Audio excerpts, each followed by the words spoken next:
अस्सलाम वालेकुम एवरीवन। शुरू करते हैं अपना next topic, structure of the earth. तो जैसे हमने पहले भी देखा था कि जो हमारी अर्थ का इंटरनल स्ट्रक्चर है वो लेयर्स में है, ठीक है। तो हमारे इंटरनल अर्थ की जो इंटरनल है वो लेयर्स में है। तो लेयर्स कौन कौन सी है हमारे पास में? क्रस्ट है, मेंटल है और कोर है, ठीक है। यानी कि इस तरह से है, ये हमारी अर्थ का इंटरनल स्ट्रक्चर है। तो 3 लेयर्स में बेसिकली हम इसे डिवाइड करते हैं, क्रस्ट में, मेंटल में और कोर में। तो यहाँ पे हमें देख के समझ में आ रहा है कि जो क्रस्ट है वो अपर मोस्ट लेयर है, ठीक है। अब इसको आगे देखते हैं। क्रस्ट, तो it is the outer most solid part of the earth, यानी कि अर्थ का ये आउटर मोस्ट पार्ट है, ठीक है। आउटर मोस्ट तो समझ में आ गया कि सबसे अपर वाला पार्ट जो है वो हमारा क्रस्ट है, लेकिन यहाँ पर सॉलिड। तो जब हम अपनी लेयर्स के बारे में पढ़ेंगे तो ये समझना बहुत ज़्यादा ज़रूरी हो जाता है कि जो हमारी लेयर्स हैं कुछ तो सॉलिड फॉर्म में है, कुछ विस्कस में है और नीचे वाला पोर्शन जो है कुछ सॉलिड में है, कुछ लिक्विड में है, ठीक है। तो इसका रीज़न क्या है कि लेयर्स इतना वेरी कर रही हैं, ठीक है। तो जो सॉलिड, लिक्विड और विस्कस होने का मेन रीज़न है वो है हमारा प्रेशर और टेम्परेचर। तो जैसे मैंने आपको पहले भी बताया था कि जैसे जैसे हम अपनी सरफेस से, ठीक है, सरफेस से नीचे की तरफ शिफ्ट होते हैं, नीचे की तरफ जाते हैं, तो हमारा टेम्परेचर भी इंक्रीज़ होता है और हमारा प्रेशर भी इंक्रीज़ होता है, ठीक है। यही मेन रीज़न है कि जो हमारी अर्थ की लेयर्स हैं वो डिफरेंट फॉर्म्स में हमें देखने के लिए मिलती हैं। तो it is the brittle in nature, the thickness of the crust varies under the oceanic and continental areas. अब जो क्रस्ट की थिकनेस है वो भी वेरी करती है, कॉन्टिनेंट एरिया में अलग है और ओशियनिक एरिया में अलग है। इसका रीज़न मैं भी आपको बताऊंगी आगे। Oceanic crust is thinner as compare to the continental crust. यहाँ पे बोल रहा है कि जो ओशियनिक क्रस्ट है वो थिनर है कॉन्टिनेंटल क्रस्ट से, ठीक है। यानी कि कॉन्टिनेंटल क्रस्ट जो है वो मोटी है, ठीक है, थिक है, और ओशियनिक क्रस्ट थिन है उससे, ठीक है। The mean thickness of oceanic crust is 5 kilometre. जो ओशियनिक क्रस्ट है वो सिर्फ 5 किलोमीटर थिक है और उसके अपोजिट जो हमारी कॉन्टिनेंटल क्रस्ट है वो 30 किलोमीटर तक है। तो यहाँ पे हमें बहुत ज़्यादा वेरिएशन देखने के लिए मिल रहा है, ठीक है। तो इस थिकनेस का रीज़न क्या है? तो बेसिकली जो हमारी ओशियनिक और कॉन्टिनेंटल क्रस्ट है, यानी कि ये हम क्रस्ट की बात कर रहे हैं, ठीक है। तो ये हमारा कॉन्टिनेंट क्रस्ट वाला पार्ट आ रहा है, ये ओशियनिक क्रस्ट वाला पार्ट आ रहा है। तो इसका मेन रीज़न जो है वो मटेरियल की वजह से है, डेंसिटी की वजह से है और हमारे स्ट्रक्चर की वजह से है।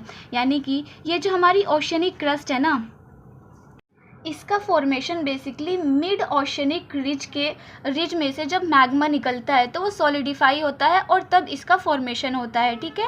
यानी कि जो मिड ओशियनिक रिज में से मैग्मा निकलकर सॉलिडिफाई होता है उसके बाद हमारी ओशियनिक क्रस्ट का फॉर्मेशन होता है।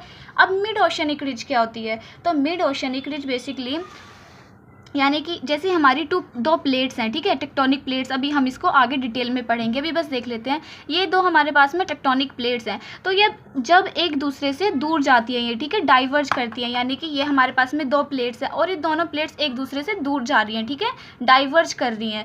तो उसमें क्या होता है, नीचे, यहाँ पे नीचे मेंटल में लावा होता है बहुत सारा, ठीक है, मैग्मा होता है। तो ये मैग्मा क्या होता है, बाहर निकलने की कोशिश करता है, ठीक है, बाहर निकलने की कोशिश करता है। अब ये जो हमारी लेयर्स हैं, ठीक है, ये जो हमारी प्लेट्स हैं, ये प्लेट्स एक दूसरे से दूर जा रही हैं, तो इसके अंदर जो मैग्मा है वो मैग्मा ऊपर की तरफ आएगा, ठीक है। ऊपर की तरफ आने के बाद में ये ओशियन, हम ओशियनिक क्रस्ट की बात कर रहे हैं ना, तो ओशियन का जो ठंडा पानी होता है उसके कांटेक्ट में आके सॉलिडिफाई हो जाता है, ठीक है, और सॉलिडिफाई होने के कारण ये बेसाल्टिक रॉक्स का फॉर्मेशन करता है। तो बेसिकली जो हमारी ओशियनिक क्रस्ट होती है वो बेसाल्ट की बनी होती है, ठीक है, समझ में आ गया ये। और वहीं पर हम बात करें अगर क्रस्ट की, तो क्रस्ट की थिकनेस का कारण होता है इसमें बहुत सारी मल्टीपल जियोलॉजिकल प्रोसेस काम करती हैं। मल्टीपल यानी कि बहुत सारी, ठीक है, जियोलॉजिकल प्रोसेस। तो वो मल्टीपल जियोलॉजिकल प्रोसेस कौन कौन सी हो सकती हैं? जैसे वोल्केनिक एक्टिविटी हो गई, ठीक है, सेडिमेंटेशन प्रोसेस हो गई, और जैसे कि टेक्टोनिक प्लेट्स का कॉलिजन हो गया। अब जैसे सेडिमेंटेशन की बात करें तो जब हमने ये चैप्टर स्टार्ट किया था तो मैंने आपको स्टार्टिंग में ही बताया था कि जो भी हमें अपनी अर्थ सरफेस पर फीचर्स देखने के लिए मिलते हैं, ठीक है, उनको एंडोजेनिक और एक्सोजेनिक फोर्सेस दोनों साथ मिलकर शेप देते हैं। तो वहाँ पर मैंने बात की थी एक्सोजेनिक फोर्सेस की। एक्सोजेनिक का मतलब भी बताया था, एक्सो यानी कि एक्सटीरियर, जेनिक यानी कि जेनेसिस यानी ऑरिजिन, ठीक है। तो जो फोर्सेस हमारे अर्थ सरफेस से बाहर ऑरिजिन होते हैं, काम करते हैं, उनको हम एक्सोजेनिक फोर्सेस कहते हैं। अब एक्सोजेनिक में सोचिए कि क्या क्या हो सकता है। तो जैसे वाटर हो गया, ठीक है, विंड हो गई, ठीक है, और हमारी सोलर रेडिएशन वगैरह हो गई, ठीक है, आइस हो गए, मतलब आइस ग्लेशियर्स वगैरह, ठीक है, ये सब। तो ये हमारे क्या है, एक्सटर्नल फोर्सेस हैं। अब जैसे विंड है, ठीक है, विंड हो गया, वाटर हो गया, सॉइल हो गई, ये क्या करते हैं, अपने साथ में कुछ सेडिमेंट्स को लेकर आते हैं और उन्हें किसी जगह पर डिपॉजिट कर देते हैं। तो जब उन्हें डिपॉजिट करेंगे, ठीक है, तो डिपॉजिट करते करते यहाँ पर ये जो है, ये लेयर बाय लेयर इनमें क्या होता है, ऐड ऑन होते रहते हैं। तो ये भी कारण है कि जो हमारी कॉन्टिनेंट वाली क्रस्ट है वो थिक होती है as compare to oceanic crust, ठीक है। एक तो रीज़न हो गया सेडिमेंटेशन का, और फिर मैंने बोला था अभी सेडिमेंटेशन हो गया और प्लेट टेक्टोनिक का कोलिजन हो गया, यानी कि जब प्लेट्स, ठीक है, यहाँ पे क्या हो रही हैं, प्लेट्स एक दूसरे से दूर जा रही हैं, तो यहाँ पे तो मैग्मा निकल के ओशनिक क्रस्ट का मतलब फॉर्मेशन कर रहा है। लेकिन अगर सपोज कीजिए कि प्लेट्स एक दूसरे के पास आ रही हैं, है ना, एक दूसरे की तरफ आ रही हैं, है ना, यहाँ से तो दूर जा रही हैं, लेकिन अगर वो एक दूसरे से टकरा रही हैं, कोलाइड कर रही हैं, तो ये क्या करेंगी, एक लेयर जो है वो तो सबडक्ट हो जाएगी और एक उसके ऊपर चढ़ जाएगी, ठीक है। तो इस तरह से ये क्या करती हैं, फॉल्ट बना देती हैं, ठीक है, फॉल्ट्स वगैरह बना देती हैं। तो ये ऐसे करके इसके ऊपर चढ़ जाती है, ठीक है। तो इस तरह से भी हमारी लेयर का एड ऑन होता है और ओशियनिक जो हमारा कॉन्टिनेंटल क्रस्ट है वो ठीक हो जाता है, ठीक है। और दूसरा रीज़न हो सकता है कि वोल्केनिक एक्टिविटी, जब वोल्केनिक इरप्शन होता है तो उसके अंदर से हॉट मोल्टन लावा निकलता है, ठीक है। अब वो जो हॉट मोल्टन लावा है वो बहुत सारे एरिया में स्प्रेड हो जाएगा, फिर दोबारा वोल्केनिक इरप्शन होगा, फिर दोबारा, तो मतलब इस तरह से भी जो हमारा कॉन्टिनेंटल क्रस्ट है वो ठीक होता रहता है, ठीक है। ये मतलब कुछ एग्जाम्पल्स है जिसकी वजह से हम आइडेंटिफाई कर सकते हैं कि जो ओशियनिक क्रस्ट है वो थिन क्यों है और कॉन्टिनेंटल क्रस्ट जो है वो थिक है, ठीक है। ये एक बेसिक एग्जाम्पल्स थे। अब यहाँ पे मेन रीज़न समझ में आ गया। अब इसके आगे, continental crust is thicker in the areas of major mountain system, it is much as 70 kilometre thick in the Himalayan region, ठीक है। अब यहाँ पर कॉन्टिनेंटल क्रस्ट जो है वो हमें 70 किलोमीटर थिक भी देखने के लिए मिलती है हिमालयन रीजन्स में, ठीक है। बेसिकली ये था हमारे कॉन्टिनेंटल क्रस्ट और ओशियनिक क्रस्ट के बारे में। तो क्रस्ट हमने देख लिया सॉलिड फॉर्म में क्यों है ये, क्योंकि इसका प्रेशर और टेम्परेचर जो है वो नीचे की लेयर्स के कंपैरिजन में कम है, तो ये हमें सॉलिड फॉर्म में देखने के लिए मिल जाती है। इसके बाद अगर हम बात करें मेंटल की, ठीक है, तो क्रस्ट हो गया, क्रस्ट के नीचे क्या है, मेंटल है। तो the portion of the interior beyond the crust is called mantle, ठीक है। यानी कि क्रस्ट हो गया, तो क्रस्ट के नीचे वाला पार्ट ये क्रस्ट हो गया। अब यहाँ पे ये देखिए, ये वाला पार्ट, ये पूरा पार्ट हमारा क्या है, मेंटल, ठीक है, बियॉन्ड द क्रस्ट, ठीक है। आगे, the mantle extend from Moho discontinuity to a depth of 2900 kilometre. अब जो मेंटल है, ठीक है, उसकी मतलब वो कहाँ तक, तो 29 किलोमीटर तक, ठीक है, 2900 किलोमीटर तक ये लाई करता है। कहाँ से, मोहो डिसकंटिन्यूटी, यहाँ पर नाम आया ना, मोहो डिसकंटिन्यूटी, ठीक है। तो मोहो डिसकंटिन्यूटी का क्या मतलब है, डिसकंटिन्यूटी, डिसकंटिन्यूटी बेसिकली वो वाला एरिया है, यानी कि यहाँ पर क्रस्ट है और यहाँ पर मेंटल है, तो क्रस्ट और मेंटल की जो कंपोजिशन, ठीक है, स्ट्रक्चर है, वो यहाँ पे मतलब एकदम से चेंज हो जाते हैं, तो उस एरिया को बेसिकली मोहो मतलब डिसकंटिन्यूटी कह देते हैं। तो इस तरह से हमारी बहुत सारी डिसकंटिन्यूटी है, ठीक है, यहाँ पर, यहाँ पर, यहाँ, ठीक है। और आगे, upper portion of the mental is called asthenosphere, ठीक है। अब यहाँ पर ध्यान दीजिए, यहाँ पे मेंटल को मैंने दो पोर्शन में बनाया है, एक ये रेड वाला है और एक ये वाला है। तो मेंटल का जो अपर पोर्शन है इसको हम कहते हैं एस्थेनोस्फेयर, ठीक है, इसको हम क्या कहते हैं, asthenosphere. The word astheno means weak, it is considered to be extending up to 400 kilometre, ठीक है। तो एस्थेनो का मतलब क्या होता है, वीक। अब बेसिकली इसमें क्या होता है, ये मेंटल है, ठीक है। तो मेंटल का जो अपर पार्ट होता है इसको हम कहते हैं एस्थेनोस्फेयर, एस्थेनो यानी कि वीक। तो वीक क्या है इसमें, तो इसमें बेसिकली जो हमारे रॉक्स वगैरह है ना वो विस्कस फॉर्म में देखने के लिए मिलते हैं, ठीक है, विस्कस, सॉरी, ये हमें विस्कस फॉर्म में देखने के लिए मिलते हैं। विस्कस क्या होता है, बेसिकली सॉलिड और लिक्विड के बीच की कंडीशन होती है, ठीक है, स्टेट होती है, तो उसको विस्कस फॉर्म कहते हैं। अब ये विस्कस फॉर्म में क्यों हो गया, क्योंकि मतलब अभी देखा था कि क्रस्ट जो है वो तो सॉलिड फॉर्म में है, ठीक है। क्रस्ट को हमने देखा सॉलिड फॉर्म में है, लेकिन क्रस्ट के नीचे यानी कि मेंटल और मेंटल के ऊपर वाली लेयर जो है वो आप बता रहे हो कि विस्कस फॉर्म में है ना।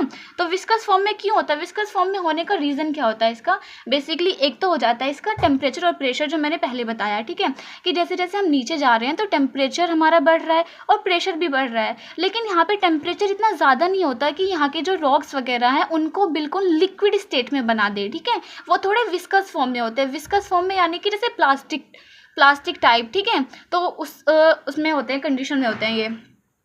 और दूसरा रीज़न, जो मेन रीज़न है इसका, वो है रेडियो एक्टिव एलिमेंट्स, ठीक है। रेडियो एक्टिव एलिमेंट्स का डीके होता है यहाँ पे। ये जो एस्थेनोस्फीयर है यहाँ पे रेडियो एक्टिव एलिमेंट्स का डीके होता है, इसीलिए भी यहाँ पे ये विस्कस फॉर्म में मिलता है। और ये जो लेयर है ना, इसकी इंपॉर्टेंस क्या है? तो जो वोल्केनिक इरप्शन में मैग्मा आता है, कहाँ से आता है? वो इसी लेयर से आता है, ठीक है। और जो हमारी ये प्लेट्स होती है, अभी पीछे थोड़ा सा याद होगा अगर आपको, तो मैंने बात की थी अर्थक्वेक वाले पोर्शन में कि अर्थक्वेक क्यों आता है, क्योंकि हमारी ग्राउंड के अंदर कुछ प्लेट्स हैं, जब वो मूव करती हैं तो वो प्लेट्स हमारी मूव कैसे करती हैं? वो मूव करती हैं इसी विस्कस मटेरियल की वजह से, ठीक है। वो उसके ऊपर फ्लोट करती रहती हैं, जो प्लेट्स हैं ना ये इसके ऊपर फ्लोट करती रहती हैं। तो ये हमारा वोल्केनिक इरप्शन के लिए इंपॉर्टेंट है, और अर्थक्वेक वगैरह जो कंडीशंस होती हैं वो इसी की वजह से होती हैं, ठीक है। इसका बता दिया कि विस्कस फॉर्म में क्यों होता है, रेडियो एक्टिव एलिमेंट्स की वजह से होता है, ठीक है। आगे, it is main source of magma, ठीक है। अभी जैसे मैंने बताया ये जो एस्थेनोस्फीयर है ये मेन सोर्स है हमारा मैग्मा का। जो मैग्मा होता है ये हमारा इसी के अंदर से आता है। आगे, it is way to the surface during volcanic eruptions, ठीक है। वोल्केनिक इरप्शन से भी मैंने इसको कनेक्ट किया। The crust and the upper most part of the mantle are called lithosphere. अब यहाँ पर बात आई लिथोस्फेयर की, तो लिथोस्फेयर हम किसे कहते हैं? जो हमारा क्रस्ट और अपर मेंटल का जो पोर्शन है, ठीक है, अपर most part of the mental का अपर मोस्ट पार्ट हो गया, पूरा क्रस्ट हो गया, इन दोनों पार्ट को मिलाकर हम क्या कहते हैं? लिथोस्फेयर, ठीक है। इट्स थिकनेस, जो लिथोस्फेयर की थिकनेस है वो 10 to 200 किलोमीटर होती है। Lower mental extend beyond the asthenosphere. अभी ये हो गया मेंटल पूरा, मेंटल का जो अपर वाली जो लेयर थी इसको हम कहते हैं एस्थेनोस्फेयर। अब एस्थेनोस्फेयर के ये वाला पार्ट, ये एस्थेनोस्फेयर हमारा विस्कस फॉर्म में है। अब ये वाला जो पार्ट है, ठीक है, ये बोल रहे हैं कि सॉलिड स्टेट में होता है। अभी सॉलिड स्टेट में क्यों होता है? क्योंकि मतलब अभी बेसिक हमने कॉन्सेप्ट समझा था कि जैसे जैसे नीचे आते हैं तो टेम्परेचर इंक्रीज होता है, तो यहाँ पे विस्कस में था तो नीचे आएंगे तो यानी थोड़ा सा और ये लिक्विड स्टेट में हो जाना चाहिए, तो फिर सॉलिड में क्यों हो गया ये? तो इसका मेन रीज़न होता है मेंटल का ये वाली जो लेयर है ये सॉलिड में है। क्यों? क्योंकि जैसे जैसे हम नीचे आ रहे हैं तो प्रेशर बढ़ रहा है हमारा, ठीक है, प्रेशर बढ़ रहा है, लेकिन टेम्परेचर भी तो बढ़ रहा है। मतलब जैसे जैसे नीचे आ रहे हैं तो टेम्परेचर बढ़ रहा है, तो प्रेशर भी बढ़ रहा है, तो टेम्परेचर और प्रेशर की एक्सट्रीम कंडीशन की वजह से ये वाली जो लेयर है हमारी ये सॉलिड फॉर्म में होती है। अगर टेम्परेचर ही बढ़ता तो ये विस्कस फॉर्म हमारी किस में फॉर्म चेंज हो जाती? एकदम लिक्विड में हो जाती, ठीक है। लेकिन यहाँ पे हमारा एक्सट्रीम प्रेशर भी तो है, तो प्रेशर की वजह से ये वाली जो लेयर है ये सॉलिड में चेंज हो जाती है, ठीक है। आगे पढ़ते हैं core. As indicated earlier, the earthquake wave velocities helped in understanding the existence of the core of the earth. The core mental boundary is located at the depth of 2900 km. The outer core is liquid state while the inner core is in solid state. अब यहाँ पर core को इन्होंने दो part में divide कर दिया। ये हमारा पूरा कोर था, लेकिन कोर को दो पार्ट में डिवाइड कर दिया। ये हमारे पास में है आउटर कोर और ये हमारे पास में है इनर कोर। अब यहाँ पर बोल रहे हैं कि जो आउटर कोर है वो हमारा लिक्विड फॉर्म में है, ठीक है, लिक्विड स्टेट में है, और जो इनर कोर है वो हमारा सॉलिड फॉर्म में है, ठीक है।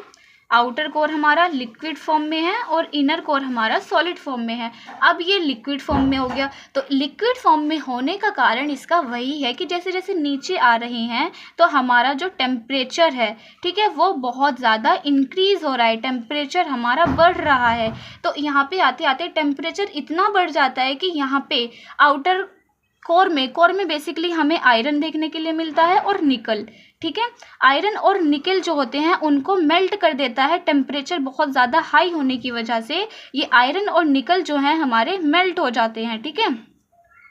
मेल्ट होने की वजह से ये लिक्विड स्टेट में हो गया, ठीक है। अब जैसे जैसे नीचे आ रहे हैं तो इस लेयर में आते आते हमारा टेम्परेचर तो बहुत हाई है, इनर कोर में टेम्परेचर हमें देखने के लिए मिलता है समथिंग 6000 डिग्री सेल्सियस, लेकिन यहाँ पे प्रेशर भी बहुत ज़्यादा एक्सट्रीम होने की वजह से सॉलिड स्टेट में होता है। टेम्परेचर भी बहुत ज़्यादा है और यहाँ पे हमारा प्रेशर भी बहुत एक्सट्रीम है, तो दोनों कंडीशन को मिला के सॉलिड स्टेट में हमारा इनर कोर जो है वो चेंज हो जाता है, ठीक है।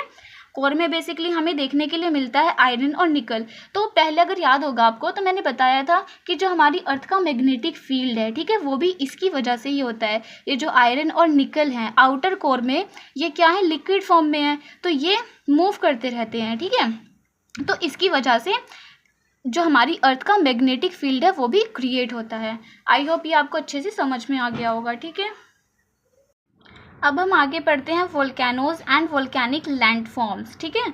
तो यहाँ पर volcano is a place where gases, ashes और molten rock material lava escape to the ground. यानी वोल्केनो हम उस प्लेस को कहते हैं, उस जगह को कहते हैं जहाँ पर हमारा हॉट मोल्टन लावा, ठीक है, और गैसेज और कुछ एशेज, ठीक है, डस्ट पार्टिकल्स, ये सब बाहर निकलते हैं, तो उस वाले रीजन को हम कहते हैं वोल्केनो, ठीक है।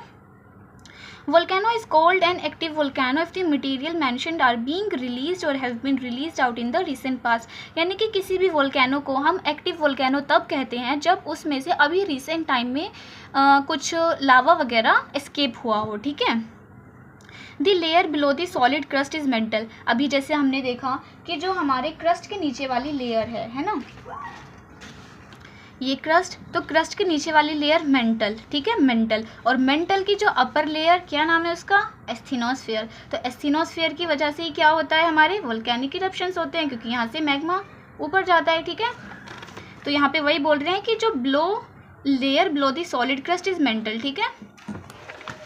It has higher density than of the crust. तो इसकी डेंसिटी जो होती है वो भी क्रस्ट से ज़्यादा होती है। तो mantle contain a weaker zone, इसमें एक वीकर जोन होती है एस्थेनोस्फेयर, ठीक है। It is from this that all the molten rock material find their way to the surface. The material in the upper mantle portion is called magma, ठीक है। तो ये एस्थेनोस्फेयर से ही जो मोल्टन रॉक्स होते हैं वो सरफेस पे बाहर आते हैं, ठीक है। अब यहाँ पे ये इसके अंदर, ठीक है, एस्थेनोस्फेयर के अंदर यहाँ पर क्या है, मोल्टन रॉक्स हैं, यानी विस्कस फॉर्म में है, ठीक है। तो इसको कंडीशन में इसको क्या कहते हैं, मैग्मा कहते हैं। मैग्मा अभी अर्थ के अंदर ही है वो, ठीक है, अर्थ के अंदर है। अब ये जब मैग्मा ये वोल्केनिक इरप्शंस के दौरान बाहर निकलेगा, ठीक है, सरफेस पे आ जाएगा, तो सरफेस पे आने के बाद वो लावा कहलाता है। जब तक वो मोल्टन रॉक्स अर्थ के अंदर हैं, ठीक है, सरफेस के अंदर है, उसके नीचे हैं, तब तक हम उसे मैग्मा कहते हैं। लेकिन जब ये मैग्मा सरफेस से बाहर आने की कोशिश करता है और बाहर आ जाता है तो उसको तब हम कहते हैं लावा, ठीक है। The material that reaches the ground includes lava flow, फिर pyroclastic debris, volcanic bombs, ash and dust, and the gases such as nitrogen compound, sulfur compound, minor amount of chlorine, hydrogen and argon। तो जब volcanic eruption होता है तो उसके अंदर से बहुत सारी गैसेज निकलते हैं, जैसे सल्फर हो गया, ठीक है, सल्फर कंपाउंड्स हो गए, क्लोरीन, हाइड्रोजन, आर्गन, ये सब। और यहाँ पे है पायरोक्लास्टिक डेब्रिस। तो पायरोक्लास्टिक का क्या मतलब है, बेसिकली जो पायरोक्लास्टिक है ये दो वर्ड से मिलकर बना है, पायरो, ठीक है, और क्लास्टिक। तो पायरो का मतलब होता है हीट से रिलेटेड, ठीक है, पायरो का मतलब होता है फायर, ठीक है, यानी हीट से रिलेटेड, ये हीट को रिप्रेजेंट करता है। और क्लास्टिक का मतलब है ब्रोकन मटेरियल्स।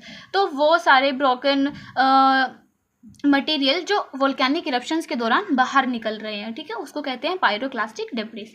समझ में आया। Next, volcano. तो volcanoes are classified on the basis of nature of eruption and the form developed at the surface. Major types of volcanoes are as follows. यानी कि वोल्केनोज को हम क्लासीफाई कर सकते हैं उनके इरप्शन के बेसिस पर, ठीक है, और वो किस तरह के लैंडफॉर्म्स क्रिएट कर रहे हैं। तो बेसिकली जो हमारे पास में वोल्केनो हैं वो शील्ड वोल्केनोज हैं, कंपोजिट वोल्केनोज हैं, कैल्ड्रा है, फ्लड बेसाल्ट प्रोविंसेस हैं, और मिड ओशियन रिच वोल्केनोज हैं, ठीक है। अब हम बात करते हैं शील्ड वोल्केनोज की। तो ये जो शील्ड वोल्केनोज होते हैं ये लार्जेस्ट वोल्केनो होते हैं, ठीक है। हवाइन वोल्केनोज जो है इसका बेस्ट एग्जांपल है। सबसे पहला पॉइंट, ये largest of all the volcanoes, ठीक है।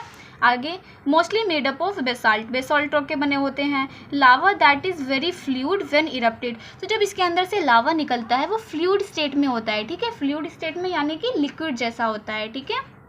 आगे, ये इसी वजह से स्टीप भी नहीं होते, ठीक। और ये जो हमारे वोल्केनोज होते हैं ये लो एक्सप्लोजिविटी वाले होते हैं, लेकिन अगर उनके वेंट के अंदर थोड़ा सा भी पानी घुस जाता है तो ये बहुत ज़्यादा एक्सप्लोजिव भी हो जाते हैं। वेंट क्या होता है? बेसिकली वेंट वो वाला एरिया होता है जहाँ से लावा और अदर पायरोक्लास्टिक डेब्रिस वगैरह जो भी निकलता है, ठीक है। तो जिस पार्ट से निकलता है उसको हम वेंट कहते हैं। वेंट बेसिकली वैसे तो वोल्केनो, ठीक है, वोल्केनो के ऊपर वाला एरिया में होता है, लेकिन लावा तो मतलब हो सकता है साइड से भी निकल रहा हो, तो उस वाले एरिया को भी हम वेंट ही कहते हैं, ठीक है। यहाँ पर लो एक्सप्लोजिविटी होती है, लेकिन अगर यहाँ पे लिखा हुआ भी है they become explosive if somehow water gets into the vent, अगर थोड़ा सा भी पानी उसके वेंट में घुस जाता है तो वो बहुत ज़्यादा एक्सप्लोजिव भी हो जाता है, ठीक है। आगे, कंपोजिट वोल्केनोज। तो these volcanoes are characterized by eruption of cooler and more viscous lava than basalt. अब ये जो कंपोजिट वोल्केनोज होते हैं ये बेसिकली इरप्शन के दौरान इसके अंदर से कूलर और विस्कस टाइप का लावा निकलता है, ठीक है। और ये एक्सप्लोजिव इरप्शंस वाले वोल्केनो होते हैं, ठीक है। और large quantities of pyroclastic material और एशेस वगैरह भी ग्राउंड में आ जाते हैं, ठीक है। और ये जो पायरोक्लास्टिक मटेरियल मैंने आपको पहले बताया था, ठीक है, पायरोक्लास्टिक मटेरियल एशेस वगैरह जो है वो ग्राउंड पे क्या हो जाते हैं? एक्यूमुलेट होने लगते हैं, और इसी वजह से ये स्टीप होते हैं, ठीक है, स्टीप होते हैं ये। आगे हम बात करें कैल्ड्रा की। तो कैल्ड्रा की जो मेन खासियत होती है वो ये होती है कि ये इतना ज़्यादा एक्सप्लोजिव होता है कि ये खुद को ही मतलब एक्सप्लोड कर देता है, ठीक है, कोलैप्स कर देता है। तो मोस्ट एक्सप्लोजिव होता है ये collapse on themselves rather than building any tall structure, यानी कि ये खुद को ही कोलैप्स कर देता है, कोई न्यू स्ट्रक्चर इससे नहीं बनता, ठीक है।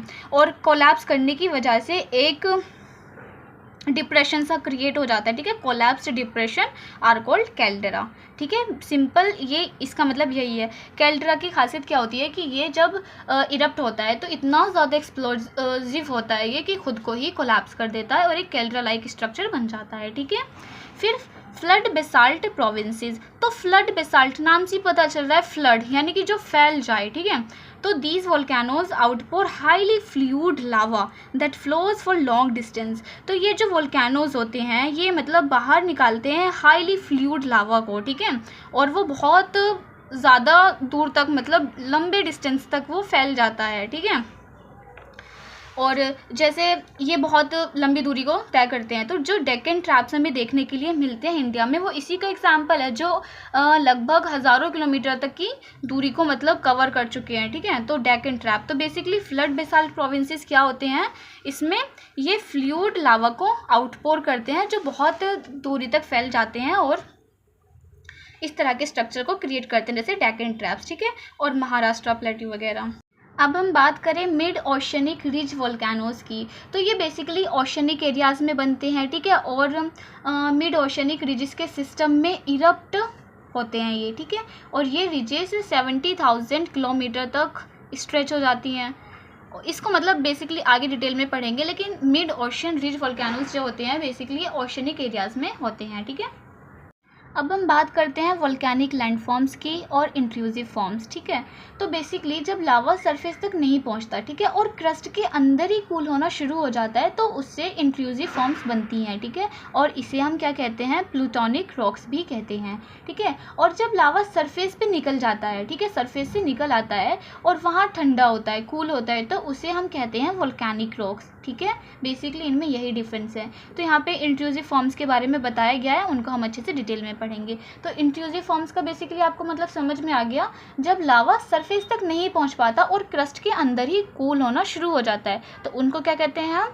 इंट्रूसिव फॉर्म्स कहते हैं, यानी कि प्लूटोनिक रॉक्स। और वोल्केनिक रॉक्स जब वो बाहर आकर ठंडा होता है, ठीक है, तो तब क्या बनते हैं हमारे वोल्केनिक रॉक्स। इंट्रूसिव फॉर्म में हम बात करते हैं बैथोलिथ्स की, ठीक है। तो जो बैथोलिथ्स होती हैं ये बहुत मतलब बड़े मैग्मा बॉडीज़ होती हैं, ठीक है, जो डीप क्रस्ट में ही कूल हो जाती हैं। अब अगर हम इस फॉर्म में इसमें देखें, ठीक है, इस डायग्राम में, तो यहाँ पर हमें देखने के लिए मिल रहा है बैथोलिथ्स, ठीक है। तो यहाँ पर क्या है, ये क्रस्ट के अंदर है, ठीक है, क्रस्ट के अंदर है और बेसिकली ये डोम शेप में होती है, ठीक है। लेकिन ये सरफेस पर कब दिखाई देंगी, यानी यहाँ पर कब दिखाई देंगी, ये जब ऊपर का जो पार्ट है वो इरोड हो जाएगा एक्सटर्नल एक्टिविटीज़ की वजह से। तो जब ये ऊपर का पार्ट बहुत ज़्यादा डेन्यूडेशनल प्रोसेस, डेन्यूडेशनल यानी इरोजनल एक्टिविटीज़ की वजह से इरोड हो जाता है, तो ये बेसिकली हमें बैथोलिथ्स दिखाई देते हैं, ठीक है। और ये सेवरल किलोमीटर डीप भी हो सकती हैं, ठीक है। और ये ग्रेनाइट रॉक्स बन जाती हैं, ठीक है। जब मैग्मा कूल हो जाता है तो ये ग्रेनाइट रॉक्स बन जाती हैं। बेसिकली मैम्बा चैम्बर के कूल्ड पार्ट होते हैं ये क्या, बैथोलिथ्स। अब हम बात करते हैं लैकोलिथ्स की। तो जो लैकोलिथ्स होते हैं बेसिकली हमारे large dome shaped intrusive bodies होते हैं जो पाइप लाइक स्ट्रक्चर से कनेक्टेड होते हैं, ठीक है। तो जैसे इसमें अगर हम देखें तो यहाँ पर हमें दिख रहा है लैकोलिथ, ठीक है। तो जो लैकोलिथ है वो डोम शेप्ड लाइक स्ट्रक्चर है जो कनेक्ट है ना, पाइप लाइक स्ट्रक्चर से कनेक्ट है ये। अब ये जो लैकोलिथ्स होते हैं ना, ये बेसिकली हमारे लोकलाइज्ड सोर्स भी होते हैं किसके, लावा के, जो इवेंचुअली सरफेस तक पहुँचता है, ठीक है। लैकोलिथ्स के बारे में हमने लिया। अब इसके एग्जांपल्स अगर हम देखें तो कर्नाटका प्लेट्यू में डोमल हिल्स, ठीक है, कर्नाटका प्लेट्यू में जो डोमल हिल्स हैं ये इसी के एग्जांपल्स हैं लैकोलिथ और बैथोलिथ्स के, ठीक है।